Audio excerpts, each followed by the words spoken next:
Bismillahirrahmanirrahim. Perkenalkan, nama saya Aldo Nur dengan NIM 2415008. Di sini saya akan buat tugas video AIK yang bermateri akal dan wahyu dalam Islam. Baik, yang pertama kita masuk di pengertian akal. Secara bahasa, akal berasal dari kata Arab aqalah, yang berarti mengikat atau menahan. Maksudnya, akal mampu menahan manusia dari perbuatan yang salah dan bantu manusia berpikir secara logis. Dalam Islam, akal merupakan karunia Allah yang membedakan manusia dan makhluk lain. Dengan akal, manusia dapat belajar, berpikir, memahami ilmu, dan mengambil keputusan. Menurut Abu Hamid Al-Ghazali, akal memiliki 3 fungsi utama. Yang pertama, membedakan manusia dari hewan. Manusia mampu berpikir. Yang kedua, menghasilkan ilmu dari pengalaman hidup. Yang ketiga, mengendalikan hawa nafsu dengan mempertimbangkan akibat dari setiap perbuatan. Intinya, akal adalah berpikir yang diberikan Allah agar manusia mampu mengenal kebenaran dan menjalani kehidupan dengan baik. Masuk ke pengertian wahyu.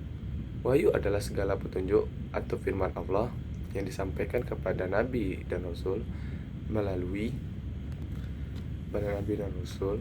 perantara Jibril atau dengan cara yang lain yang dikehendaki Allah. Wahyu menjadi sumber utama ajaran Islam karena berasal langsung dari Allah sehingga kebenarannya bersifat mutlak. Dalam kehidupan umat Islam, wahyu yang paling sempurna adalah Al-Quran. Perbedaan utama akal dan wahyu.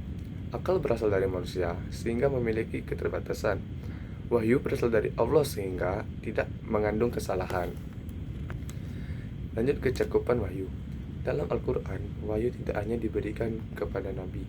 Bentuk-bentuk wahyu antara lain itu yang pertama, manusia menjadi seperti ilham kepada ibu Nabi Musa agar menghanyutkan Musa ke sungai Nil. Yang kedua, ilham kepada hewan seperti lebah yang diberi petunjuk membuat sarang. Yang ketiga, syarat seperti yang diberikan Nabi Zakaria kepada kaumnya. Yang keempat, bisikan setan mengajak kepada keburukan. Yang kelima, wahyu Allah kepada malaikat yang melaksanakan perintahnya.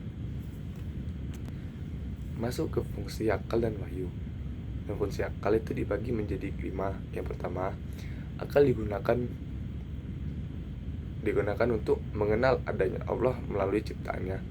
Yang kedua, memahami isi Al-Quran dan hadis. Yang ketiga, menentukan mana yang baik dan mana yang buruk. Dan yang keempat, mengembangkan ilmu pengetahuan dan teknologi.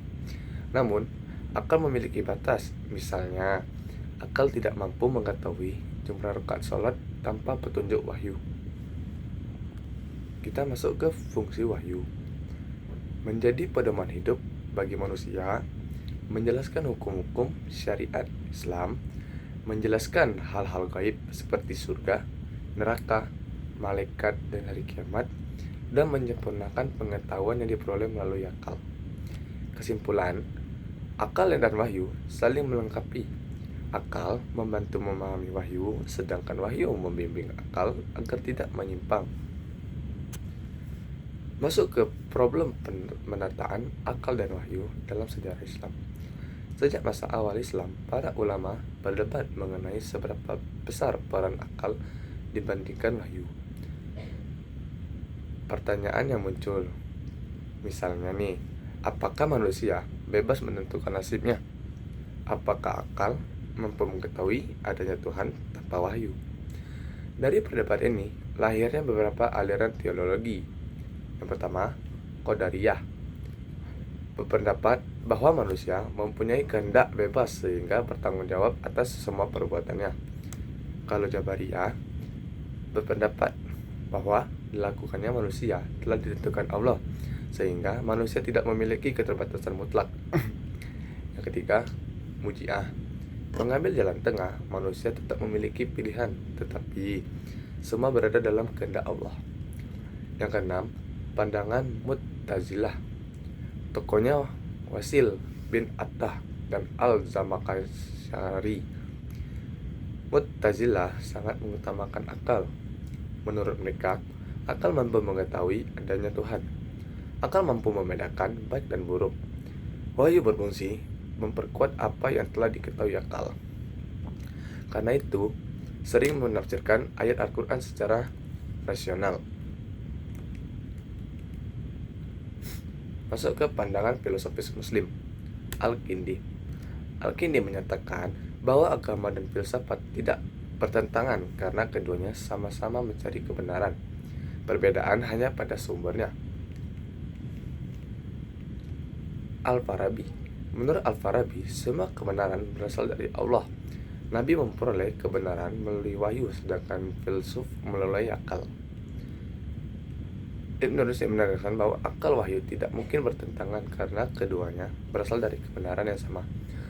Ia membangkang cara berpikir manusia menjadi retorika, dialektika, demonstratif, yaitu berpikir ilmiah dan filosofis. Baiklah, sampailah kita di penghujung materi pada hari ini, yaitu masuk ke kesimpulan. Akal dan wahyu merupakan dua sumber penting dalam Islam. Akal membantu manusia berpikir, mencari ilmu, dan memahami kehidupan. Sedangkan wahyu menjadi petunjuk dari Allah, membimbing manusia menuju kebenaran. Keduanya tidak saling bertentangan, tetapi saling melengkapi. Akal digunakan untuk memahami wahyu, dan wahyu mengarahkan akal agar tidak menyimpang dari ajaran Allah. Sekian presentasi materi tugas AIKA pada hari ini. Bila saya ada salah saat penyampaian, saya mohon maaf. Assalamualaikum warahmatullahi wabarakatuh.